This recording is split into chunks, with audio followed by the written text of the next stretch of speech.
कर पिलामाने वंदे मातरम। मु आज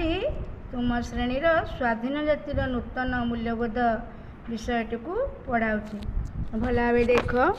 स्वाधीन जातिर नूतन मूल्यबोध अर्थात कहल पिले देखी आम देश केबे स्वाधीन होता। हाँ पिले तुम ठीक कहल 1947 मसीहा अगस्ट 15 तारिख रे आम देश स्वाधीन होता। ये आम बुझा तमें आम स्वाधीन आम मुक्त मूल्यबोध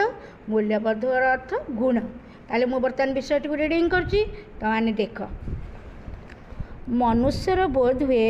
सबुठु बेसी प्रिय तार अतीत अर्थात अतीत माने जहाँ चली जाए केतेटा आम बर्तमान समय देखा केतेटा काल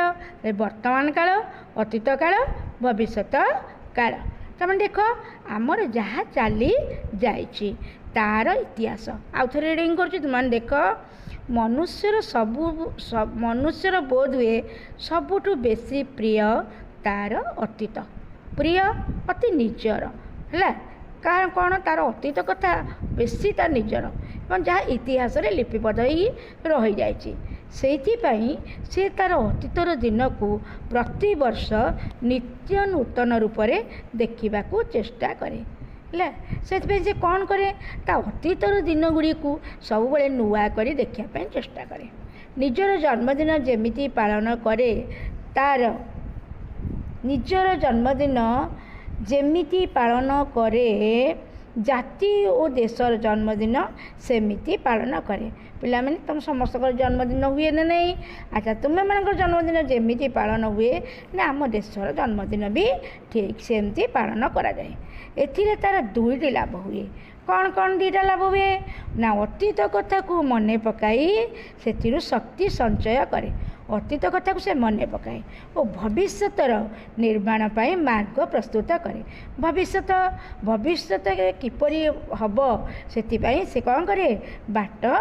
देखापी वापस जाए कौ बाटे से गले ठीक है आम देश से जानुआरी 26 से अगस्ट 15 पालन कराए एथर बुझल तेरे कौ दुईटी कथा ना आम जानुआरी 26 और अगस्ट 15 आम ये पालन करुचे। मनुष्यर मनटा एमती गढ़ा जे दुख कष्ट जिते आसे से भारी बाधे कहले देखिए तुमको एक मुझे जो कष्ट देवी तुमको किसी जंत्रणा देवी तुम काटब ना नहीं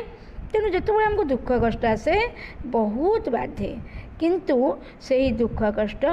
डेईगला ताकू पुणी मन पकाई से भारी खुशी हुए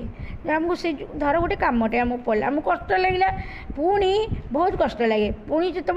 से चली जाए कष्टा पुणी आम सहीबार शक्तिटा अधिका हुए आम मन पकाऊ एमती एमती होता तो भारी खुशी भी लगे से ही दृष्टि विचार कले अगस्ट 15 को पाइबापी जाति केते लहू लुह डाली। अच्छा कहल देखी आम देश सीना स्वाधीन है 1947 रे ता पूर्वर केते लोक मृत्युवरण कर देशपाई कह तान देख आम तो आगुरी मन पकेबा झांसी रानी लक्ष्मीबाई तांतिया टोपे वीर सुरेंद्र साय एमाने समस्ते कौन कर आम देश को कौन कर स्वाधीन करने माने आम देश स्वाधीन हवा पूर्व बहुत चेष्टा कर किंतु कौन है कह चेष्टा कर माने देख एमाने आगुरु बहुत कष्ट करचंती किंतु महात्मा गांधी नेतृत्व में अहिंसा आंदोलन रे 1947 मसीहा अगस्ट 15 तारिख रे आम देश स्वाधीन होइछि। ताले अगस्ट 15 को पाइबापी केते देश लहू लुह डाली केते माड़ खाई आम देश लोक केते गाली खाई केते असह्य जंत्रणा भोग करचंती केते दुख दैन्य मान अपमान भोगी भाविले आश्चर्य लगे गौरव भाविले आश्चर्य लगे जी गौरव मन हुए से बेसी माने मन लगे बेसी मन पड़े ये आम गौरव अर्जन करचे बोली आमको भी सेतिकी खुशी लगे। 1857 ए देश में विदेशी अन्याय अत्याचार जो छुआ छुटिला तार अवसान है दीर्घ 90 वर्षर तपस्या पर अगस्ट 15 तारीख ये कि तुमको बुझाऊली ना ना तमें देख 1857 आम सिपाही विद्रोह जो आरंभ होता से समय कथा कह कौन है ना विदेशी माने इंग्रेज जाति कौन कले ना आम देशर धन संपत्ति देखिए लोभ होला से कौन कले ना आम देश बेपार वाणिज्य करू करू आम देशर शासन कले हाथ को नेले तापर कौन है ना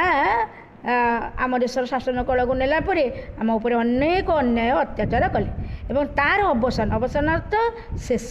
केबे दीर्घ 90 वर्षर तपस्या पर अगस्ट 15 तारीख रे अतीत कथा भाविले एबे मने पड़ती दुर्बल मोगल सम्राट बहादुर शाह जाफर बर्मार केउ एक निभृत कारा प्रकोष्ठ में अतीत कथा भाविले क्या कथा मन पड़ुची ना से दुर्बल थिले किए ना मोगल सम्राट बहादुर शाह जाफर कौटी रही ना बर्मार एक निभृत जो माने पूरा कोणा नहीं माने पूरा अंधकार चारिआडे व्यापी जाइए से कारागार रे से रही कारागार एक रूम कक्ष रही ब्रिटिश सरकार तांकर दुई पुत्रंकर मुंड काटी तांकू उपहार देले से ही बर्मा जेल ब्रिटिश सरकार कौन कले तांको दुई पुअंकर मुंड काटिकी तांकू उपहार देले कौन देले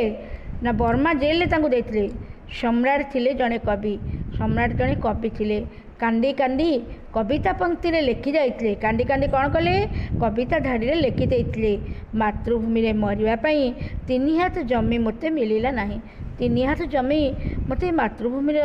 मरिबा पई मिललानी त आमे मरिगला परे आमे कोन ना पढ़ाबा पई केते 3 हाथ जमी हमर दरकार ब्रिटिश बादशाहଙ୍କ विजय रे मोगल रवि चिर अस्तमित है ब्रिटिश बादशाह विजय रे मोगल रवि चिर अस्तमित है तापर कौन है ना जिते बादशाह कौन कले ना से विजय लाभ कले मोगल मानकर चिर अस्तमित है चिरदिन पाई से आम देश विदाय नेले मुझे पद पढ़ेली तमाने कौन कर भल भाव पढ़ मुझे प्रश्न दौची